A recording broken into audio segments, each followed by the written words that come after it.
History being made. Nancy Pelosi, now the most powerful woman in Washington, head of a party which has a record number of women, people of color, and other minorities. Elected during the midterm elections, this Congress is vowing to be very different from the previous Republican-controlled House. We have important work to do in this Congress. We have to address the disparity of income in our country. We have to address climate crisis and what that means in terms of environmental justice in our country. Despite the celebratory atmosphere, these are dark times in Washington. 9 government departments are shut down partially, and 800,000 government workers either working without pay or at home without paychecks. Hostage the standoff over border security and whether the US president will get funding to build his controversial wall on the Mexican border.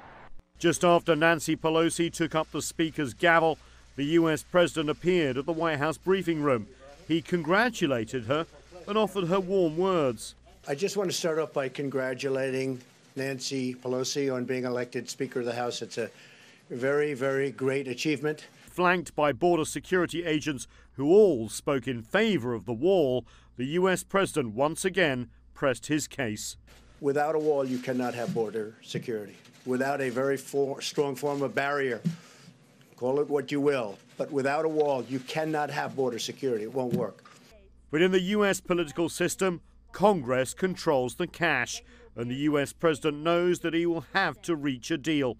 2 years into his presidency, Donald Trump's reputation as a deal maker will be put to the test. The White House has offered to discuss a way forward, but there is little talk of compromise just yet. So can Democrats and Republicans come to a deal to reopen the US government? The White House warning that GDP could suffer. 0.1%, they say, of GDP shaved off every 2 weeks this government shutdown continues. There is an economic incentive to solve this and solve it soon. Nathan King, CGTN, at the US Capitol.